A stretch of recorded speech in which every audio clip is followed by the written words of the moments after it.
dari awal berdiri emang nggak ada dukungan sama sekali dari siapapun, ya, dari keluarga, dari saudara ataupun siapapun.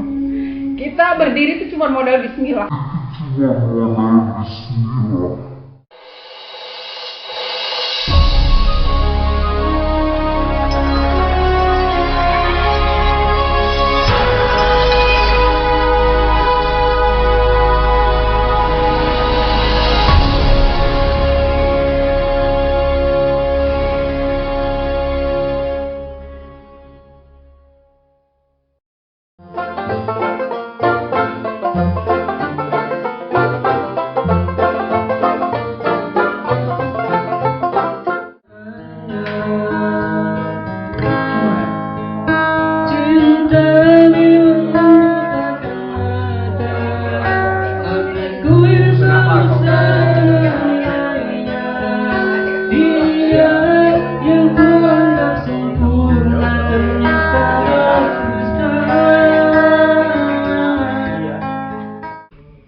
Assalamualaikum, perkenalkan kami dari pemilik KPLU kita.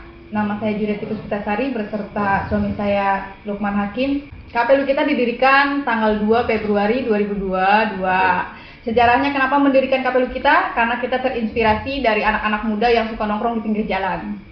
Kenapa didirikannya di pertengahan kampung? Karena kita itu udah sering buka usaha di tengah kota, jadi udah nggak aneh bagi kita berdua ya. Jadi kita mencari inspirasi itu dari anak-anak muda yang selalu nongkrong di pinggir-pinggir jalan, yang pacaran, yang gitar-gitaran, daripada mereka tidak punya tempat. Di situ punya ide menciptakan KPLU kita biar ada tempat buat anak-anak muda yang punya bakat dan punya potensi di dalam hal musik. Jadi makanya kita mendirikan KPLU kita beserta Lukita Akustik biar anak-anak muda itu berkarya dengan sesuka hati mereka di tempat ini. Kenapa Lukita dikasih nama Cafe Lukita? Karena Lukita itu singkatan dari Lukman Ita. Kebetulan saya itu dipanggil, nama kesayangan saya di Jakarta itu sama mertua dipanggilnya Ita. Jadi kita terinspirasi dari Lukita. Dan bisa juga kalau kita berdua itu Lukita itu dari ya lu ya kita gitu. Jadi lu ya lu, kita ya kita gitu. Jadi walaupun kita banyak yang ngebilangin lu saya di tengah kampung, siapa sih yang mau beli, ya itu urusan lu dan ini urusan kita gitu. Jadi terserah lu mau ngomong apa ya ini kayak kita gitu. Tapi ya inilah inspirasi kita berdua. Kenapa lu kita berdiri ya karena itu tadi. Jumlah karyawan di KPLU kita itu 5 orang, 3 orangnya koki dan 2 orangnya driver. Jadi untuk order kita ada driver khusus dari KPLU kita itu gratis ongkir untuk pemesanan 3 porsi. Karena kita belum ada GoFood dan GrabFood ya di sini tuh karena masih perkampungan, jadi kita susah akses buat ikut aplikasi Gojek dan Grab. Yang membuat KP ini lancar, pertama kita adain live musik ya, akustik, karena anak-anak muda di sini tuh jarang ada live musik ya. Jadi aku sudah survei dari lingkungan kita gitu ya, jadi dari Pamarayan sampai Kota Rangkas itu ada sih, kalau di Rangkas itu tuh banyak, cuman kalau di Pamarayan tuh belum ada. Berhubung ini pertama kalinya KPLU kita ngadain live musik, jadi di Kota Pamarayan tuh kita satu-satunya yang ngadain resto live musik. Jadi makanya kenapa KPLU kita itu lancar, satu ada live musik, kedua kita selalu ngadain promo, ketiga kita selalu ngasih bonus kepada para pelanggan kayak souvenir dan segala macam. Jadi bentuk apresiasi seseorang pelanggan terhadap kita, jadi kita kasih apresiasi dengan souvenir itu. Usaha kita ada di Jakarta, pertama kali kita ada di Jakarta. Terus cabang kedua itu di Tangerang. Kalau untuk di Tangerang kita ada 5 outlet. Berhubung lagi pandemik, kita cuma ada 2 outlet, yaitu di Bandara Soekarno-Hatta dan Tangerang Pinus ya, Ruko Pinus nomor 81 Taman Royal. Dan untuk yang di Bandung kita ada juga, yaitu di Kota Baru Padalarang. Untuk di Rangkas Bitung kita ada di depan Bank BCA ya, posisinya kita ada di Pujasera, pas banget depan pintu BCA. Nanti itu kita udah ada di GoFood ya, di Grab, di Gojek, kita ada semua outlet. Kalau foto dulu itu udah masuk GoFood ya. Jadi kalau untuk KPLU kita belum. Visi misi kita sih sebenarnya cuma mau mengurangi pengangguran pertama, kedua kita lebih senang bereksperimen ya, lebih senang kita berwirausaha dibandingin kita kerja. Kenapa? Karena kita orangnya susah diatur.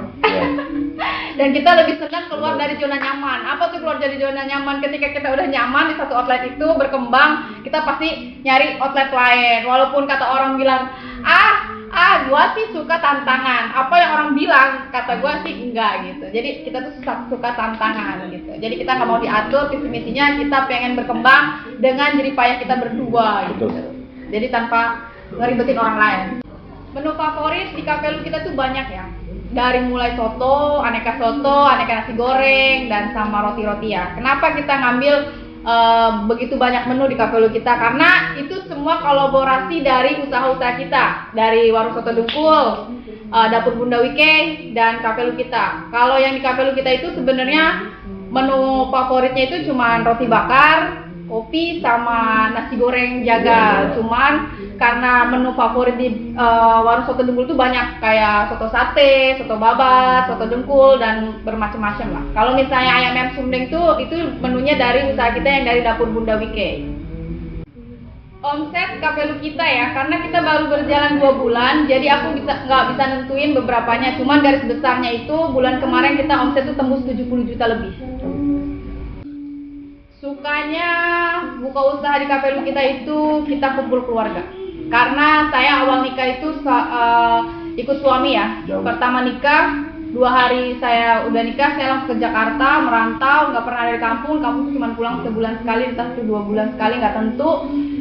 Itu juga karena ada anak di kampung ya, karena kan 1 anak di sini. Terus sukanya itu banyak. Kita bisa kumpul keluarga, suami istri. Biasanya saya deket sama suami, jauh sama anak. Saya deket sama anak, saya jauh sama suami. Karena kita sering ya kayak kayak LDRan, kayak gitu setahun 2 tahun saya berkarir, dia di sana gitu. Jadi sekarang tuh senengnya banyak banget karena saya juga deket sama keluarga saya, terus deket sama anak, deket suami. Cuman ya gitu, harus resikonya capek. Capeknya apa ya? Itu tadi bolak-balik kontrol sana sini gitu, berdua. Kalau ditanya masalah duka membuka usaha ini banyak banget ya. Dan berdua ya, modal nekat berdua, bismillah. Walaupun di kiri kanan itu banyak yang bilang, nggak support kita. Apa sih lo buka usaha di kampung? Siapa yang mau beli?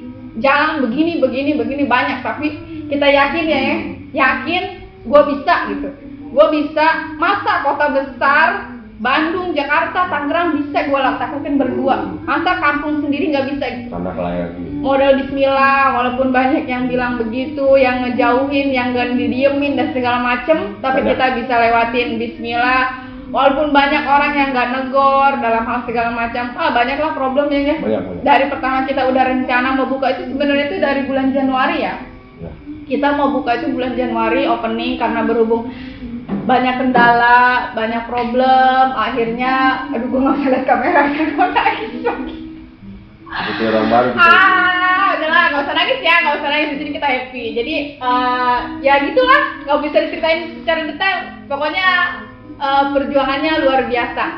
Mungkin pertama kita terjun di dunia bisnis, karena kan dulu saya kerja ya, berkarir di kantor. Karena suami minta bilang diurus usaha Bun, pas saya lulus kuliah, kamu nggak usah kerja lagi, kamu urus semua usaha saya. Dulu tuh kita punya usaha parkiran ya. Usaha itu parkiran, usaha fashion ya, kayak baju cowok, baju cewek, tas-tas. Kita itu udah punya karyawan 10 orang lebih ya, macam-macam. Bahkan di parkiran itu untungnya lumayan lah, luar biasa.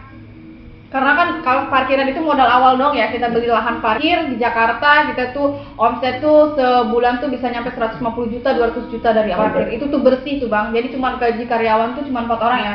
Pokoknya udah luar biasa lah waktu di Jakarta tuh, berhubung saya terjun ke kedua kuliner. Abang tahu sendiri lah kalau misalnya di dunia parkiran itu dunia gelap lah, kayak preman-preman. Kita harus ketemu sama orang preman-preman yang sakau-sakau dan segala macem lah, kayak banyak. Akhirnya kita lepas begitu aja, kita kasih ke orang begitu aja. Akhirnya kita benar-benar kita hijrah tahun 2016 kita ke Tangerang. Kita benar-benar fokus usaha ninggalin Jakarta gitu, karena kita pengen mandiri, jauh dari orang tua, jauh dari saudara. Kita pengen benar-benar mandiri dari minus semua modal dan semua apa. Kita benar-benar jatuh di tahun 2016. Kita benar-benar jatuh, bukan jatuh sih sebenarnya, kita kasih aja ke orang gitu, kita ikhlasin semua usaha kita kasih, pokoknya kita benar-benar dari nol. 2016 akhirnya berjalan satu outlet. Selama 2 tahun itu kita benar-benar nggak apa ya, kalau dulu sih kita banyak gaya ya bang, jujur ya, dulu tuh kalau punya duit tuh poya-poya, pulang pagi, apalah dunia udah segala macam. Siapa sih yang nggak kenal kita gitu ya. Cuman ya itulah kita, yang udah nakal dulu baru sukses Nakal gitu udah. ya. Jadi nakal udah, tinggal suksesnya, tinggal benernya, karena kita malu juga punya anak cewek ya. Kita terinspirasi itu ketika kita punya anak perempuan. Jadi ketika kita punya Keira, akhirnya kita benar-benar fokus di usaha kuliner. Akhirnya kita ngembangin, waktu itu soto itu namanya bukan warung soto Dengkul. Waktu itu namanya soto Bang Topik ya, Mangga 2. Itu soto itu dari dia masih single ya, dari pacaran ya. Dari pacaran 2017 saya kenal dia juga, emang dia udah usaha, cuman usaha keluarga. Akhirnya 2016 saya bilang kayaknya ini bagus nih buat dikembangin soto Dengkul, karena Dengkul itu nggak banyak orang yang jual. Ketika kita 2016 buka warung soto Dengkul, banyak orang-orang investor datang ke kita ngajak kerjasama dan segala macam. Akhirnya kita tolak ya. Jadi banyak orang-orang kaya yang suka banget sama soto kita, dari hal orang China, orang Arab ya, orang segala macam, itu semua orang sampai nyodorin uang 1M, 2M, semua nawarin ayo kerjasama, cuman kita nggak mau. Karena kenapa? Kita itu hidupnya nggak mau diatur. Jadi pas ketika soto Dengkul itu berkembang, akhirnya banyak orang-orang yang ngambil inspirasi dari kita ya. Banyak yang buka restoran kayak usus apa sih yang di restoran itu ya, yang di Senayan tuh banyak ya yang kayak sum-sum dibakar dan segala macam, itu harganya luar biasa gitu. Makanya kita mah jualnya murah ya, 237.000 waktu itu. Akhirnya berkembang selama 2 tahun, ngerintis, akhirnya kita buka cabang, sempat punya cabang 5 di Tangerang ya, itu di pengadilan agama ya, pengadilan agama, terus di Edelweiss, terus yang di Poncol, sama yang di satu lagi di itu tuh apa sih namanya? Bandara ya, di bandara. Ya, kalian bandara.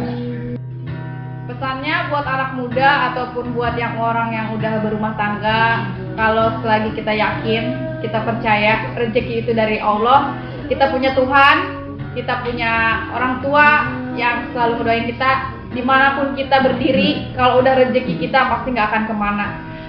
Belajar sampai manapun, jangan pernah pikir gue udah tua, jangan pernah berpikir kayak gitu, karena usaha itu harus dari diri kita sendiri, nggak bisa dipaksa sama orang lain. Tetap berkarya, intinya yakin, percaya kalau kita bisa. Nggak ada yang nggak bisa, nggak ada yang nggak mungkin selagi kita berusaha.